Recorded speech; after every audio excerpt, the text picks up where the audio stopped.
Relacionamento aberto. Quanto tempo eu aguentei fingir que estava bem?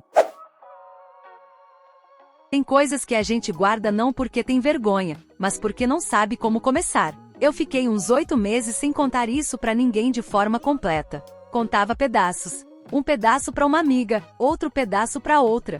Nunca a história inteira do começo ao fim, do jeito que ela realmente aconteceu. Hoje eu vou contar. Não porque resolvi, não porque estou bem, não porque encontrei uma conclusão bonita pra isso tudo. Mas porque carregar uma história que ninguém conhece inteira cansa de um jeito específico que quem já passou entende. Então vou do começo.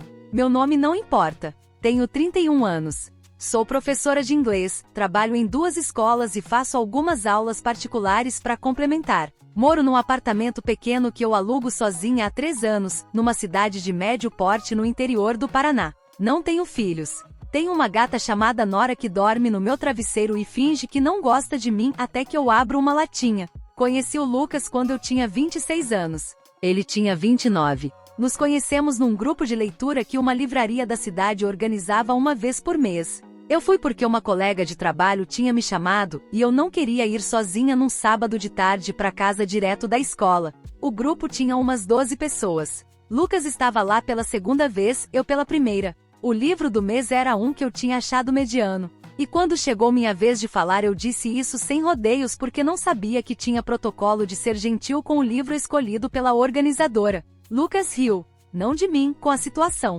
E disse que tinha achado a mesma coisa mas não tinha tido coragem de falar. A gente conversou depois que o grupo terminou. Ficamos na livraria por mais 1 hora, sentados numa mesa de canto, falando sobre livros e sobre outras coisas. Ele era engenheiro civil, trabalhava numa construtora local, era de uma cidade vizinha mas havia se mudado há alguns anos. Era calmo, pensativo, do tipo que ouve antes de responder. Eu gostei disso. Venho de uma família barulhenta onde todo mundo fala ao mesmo tempo e ninguém ouve ninguém, então alguém que para e ouve de verdade sempre me chamou a atenção. A gente foi saindo depois daquilo, devagar, sem pressa, sem aquela pressão de definir logo o que era. Depois de uns 2 meses a gente estava namorando de forma assumida, e depois de 6 meses eu sabia que era algo sério. O Lucas era bom namorado no sentido concreto da palavra. Não esquecia datas, não sumia sem explicação, não criava drama desnecessário. Quando havia problema a gente conversava. Quando eu estava mal ele perguntava o que estava acontecendo e ficava ouvindo sem tentar resolver tudo de uma vez. Era o tipo de relacionamento que eu tinha tido antes só em versões mais complicadas e mais dolorosas. Por isso eu relaxei. Por isso eu confiei. E por isso que veio depois pegou tão pesado. A gente estava junto há 1 ano e 4 meses quando ele me mandou uma mensagem numa tarde de quarta-feira perguntando se podíamos conversar sobre uma coisa naquela noite. Eu estava entre uma aula e outra, li no celular.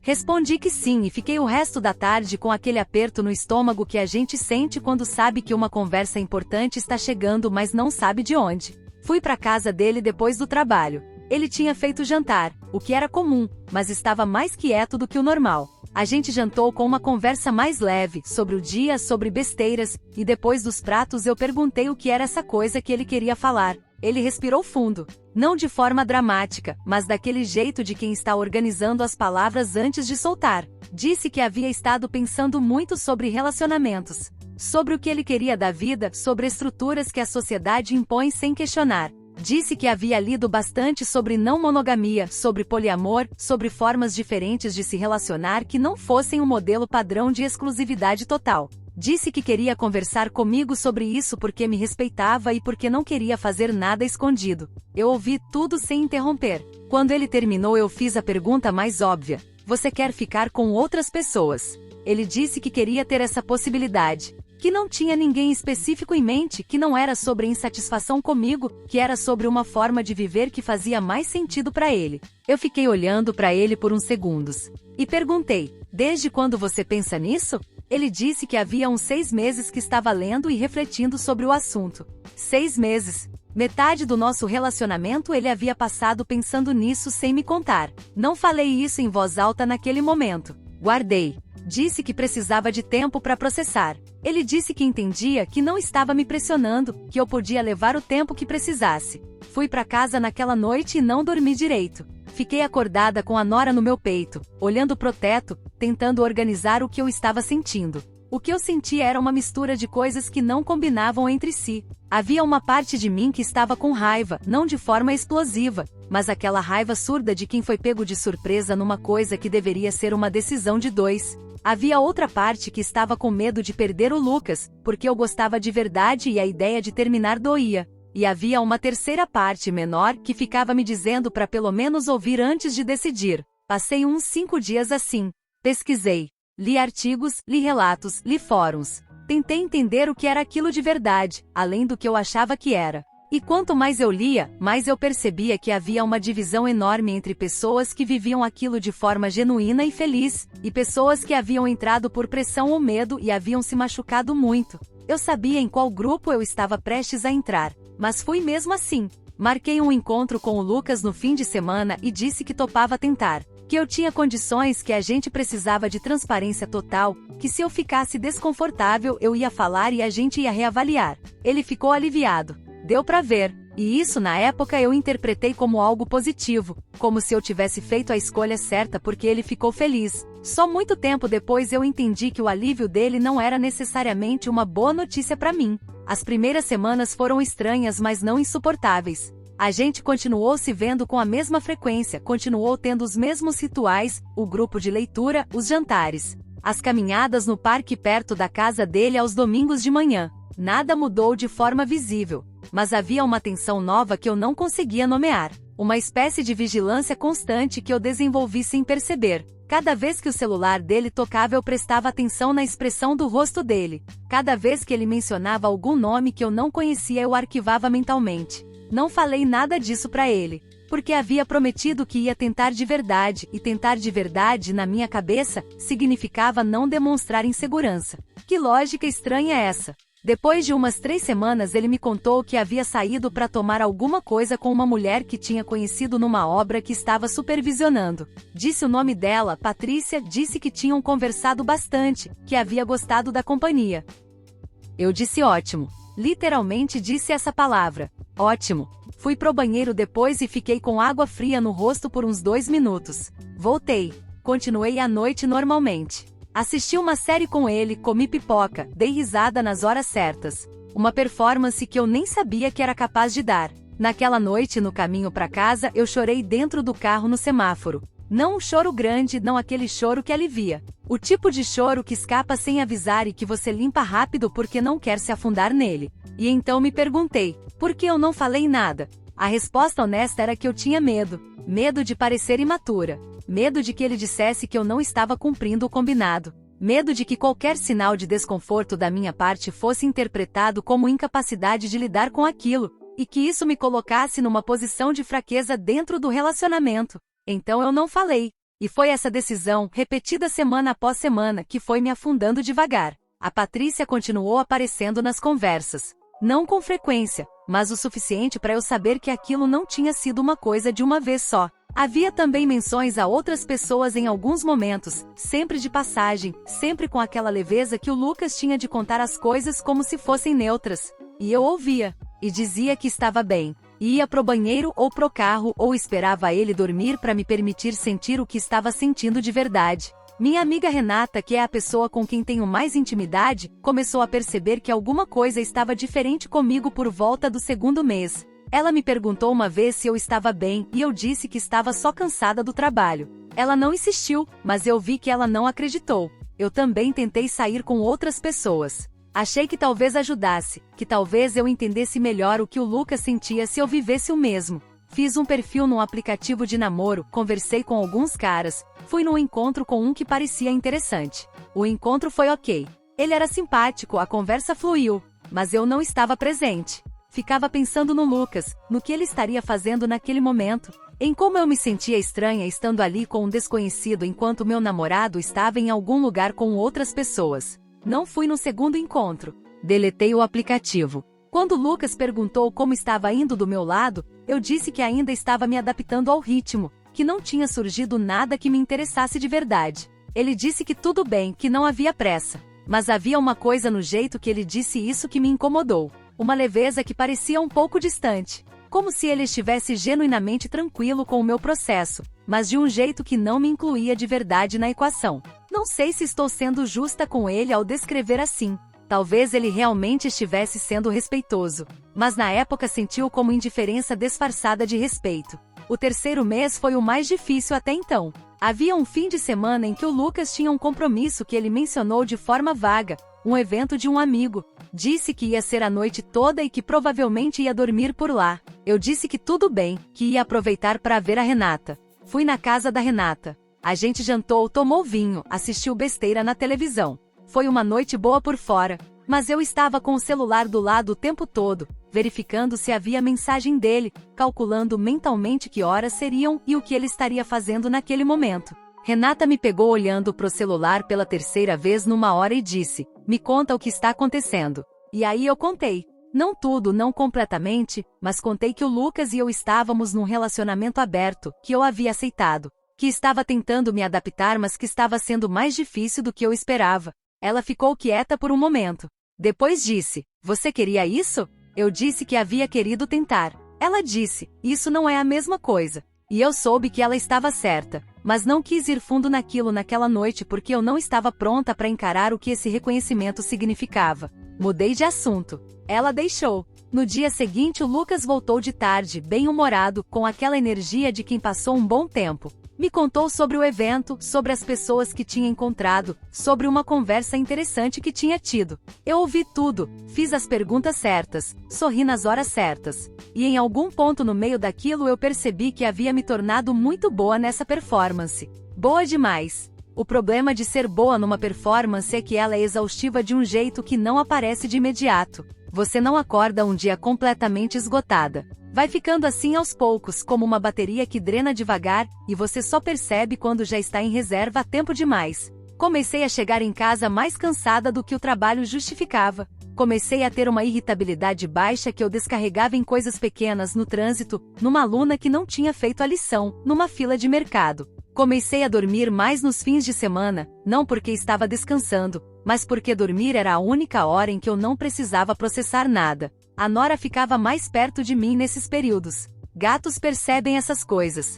Com o Lucas eu continuava sendo a versão de mim que havia prometido ser. Presente, tranquila, sem dramas. Quando ele contava sobre outras pessoas eu ouvia. Quando ele perguntava do meu lado eu dizia que estava bem. Quando a gente estava junto eu estava junto de verdade, ou pelo menos tentava. E havia momentos que eram genuinamente bons. Essa é a parte complicada de contar porque parece contraditório, mas é verdade. Havia noites ótimas com ele, conversas que eu adorava, momentos em que eu olhava para ele e pensava que o que a gente tinha era real e valia a pena. Mas esses momentos estavam sendo financiados por um custo que eu não estava contabilizando.